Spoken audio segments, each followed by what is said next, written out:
We are glad you're with us this Sunday as we discuss the real story behind the big stories. I'm Richard Ransom, along with ABC 24 political analyst Otis Sanford. And today, Otis, we have some heavy topics.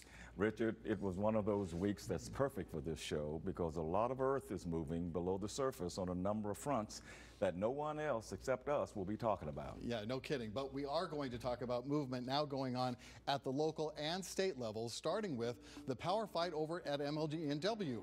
Mayor Jim Strickland appoints his chief of staff, Doug McGowan, to take over things at the utility, but some on the city council are saying not so fast. The earth shifted in the Memphis mayor's race as well this week when Sheriff Floyd Bonner said he'll be making an announcement in a couple of weeks. We'll talk about what the candidacy of this political heavyweight would do to the dynamic of next year's contest. While at the state level, none other than the Tennessee Constitution is in play. 4 amendments on the November ballot will have voters deciding on issues ranging from slavery to our status as a right-to-work state. We will get to all of that in the next 30 minutes with the help of Otis and the rest of my panel today. Deidre Malone is joining us. She's a political consultant and founder and CEO of the Carter Malone Group, and former Memphis City Councilwoman and political consultant Tawan Stout Mitchell joining us too. Thanks all of you for being with us. We appreciate it. Otis, I'm going to let you start us off though on this mayor's development this week. I think it was interesting that we had Floyd Bonner make an announcement that he was going to make an announcement. I love it when politicians do this. Maybe Deidre and Tawan can give us some insight on why that happens. Exactly. But it really does shake up the race because we all know his polling is through the roof. He's so popular as a candidate that Republicans didn't even field anybody to run against him when he just won re-election as sheriff. That's right. So it really does change the dynamic. Oh, it totally changes the dynamic, Richard. Floyd Bonner has several things going for him. The 2 biggest ones is he is one of the most popular elected officials in this county. So popular, as you said, that the Republicans didn't even put up a candidate against him for the first time ever in the August election.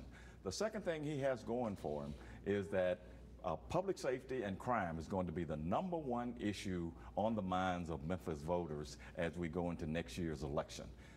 And so he brings that credibility as the sheriff, as an administrator, as someone who's been in law enforcement for many, many years. He's certainly going to be talking about that. I expect him to get into this race. You don't announce 2 weeks out that you're going to have a press conference or you're going to make an announcement about the race and you don't get in it. So yes, I expect him to get in the race. And would you expect that he would be the early front runner? Oh, I think he will be once he gets into the race. I've also been told that a lot of people who have money to put into candidate campaigns had been waiting around to see what Floyd Bonner was going to do. And if he gets into this race, he will be able to raise some money, and that money might be going away from some of the other candidates in this race, much to their chagrin, I might add. But that's just the nature of politics. Yeah. Deidre, we had you on not long ago, and you said a minimum of $500,000 in a campaign war chest is probably what is necessary to run for Memphis mayor. And so in addition to some of the money sitting on the sidelines waiting to see what Floyd Bonner is going to do, I imagine there are some potential candidates who are doing the same. I'm sure, we constantly hear, I ran into my former colleague, James Harvey recently, and he said that he's going to get in the race. I think, former Judge Joe Brown has talked about getting in this race. State Representative and Minority Leader Karen Camper has talked about getting in this race. But none of them have officially announced yet. I think some people are waiting to see what that landscape is going to look like. And I'm sure Tawan got a text just like I did about the October 25th announcement. So, I think he's going to run. I don't think he's going to be like the former mayor who was sheriff at the time, Luttrell, who did have a news conference to announce that he wasn't going to run for county mayor and then turned around and he decided to run. So I think Sheriff Bonner's going to run. Tawan, what's your read on the situation? Well, I think he's running. I did get that text and I was asked to save the date, and I am saving the date to hear the announcement that he is running. Let's be honest with you. He's probably sitting on 200K now. So for him to get to that 500K, it's not an impossible job. Mm-hmm. So I think he's going to run. I think he is a uniter. And since we have so many candidates talking about running, and um, most of them, I don't think have um, the political chops that he has. I'm just going to be honest with you. He can raise money. He is a good vote getter. He crossed political lines. He crossed racial lines. And it's probably time for the city to have a uniter. So I am anticipating that he's going to run. And all of these other candidates, they may be in the race, but he will have momentum. It was interesting, too, that that text that we all got came out on exactly 1 year to the day before the Memphis municipal election takes place next October. Right. So there's a lot of time between now and then. If I'm one of the other candidates who has declared, Paul Young or Van Turner or Michelle McKissick, who is not declared, but she's kind of doing what Floyd Bonner is doing here, saying I'm going to announce soon. What am I thinking if I'm one of those three candidates? Well, I mean, obviously, Paul Young and Van Turner have said that they're in the race to stay, and I believe they are. I mean, they are on the younger side of this. Floyd Bonner is 62 years old. They are in their 40s, and so I think they are in the race to stay. And you know, we'll see what Michelle McKissick does. Let's not put any stock in the notion that Joe Brown is going to be a serious candidate. He is not going to be a serious candidate. He's going to talk a lot, and he'll have his small cadre of supporters, but Joe Brown is not a serious candidate at all. He's not any more serious than if Prince Mungo came back to town and ran. So I'm totally dismissing him. And so these are the major candidates that will still be in the race, and they say they're in it to stay, no matter what Floyd Bonner does. And let's not forget Keith Norman hasn't decided what he's going to do either. You had also heard that a Ford might be getting into the race. Well, yeah, I mean, that was on social media the other day that Justin Ford is talking about getting in the race, he says, to continue the legacy of the Ford name. But I don't think Justin Ford is going to be a serious candidate up against any of these other candidates. So, Deidre, how does this work in terms of the fundraising? When do we know, when do they have to start reporting some of their numbers so we have an idea of, you know, what kind of support each of them is getting when they're out asking for donations?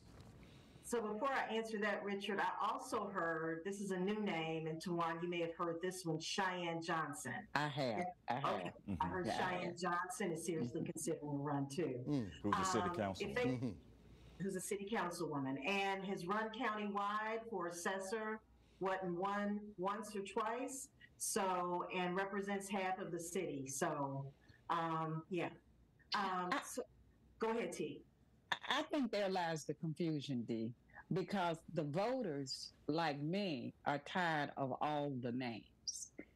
And so since there seems to be no unity among the Democrats, the voters, like me, are saying, we're going to go for the best vote getter who can raise the money and get this job done, because we don't want to lose the kingdom as Democrats,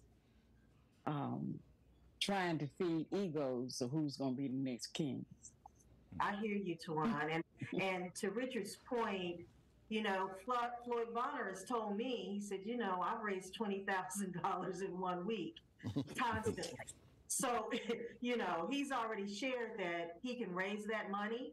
And so, and he's sitting on, like Tawan said, $250,000 already. So, these other candidates need to start raising money right now and be serious about it and already have their platform in place.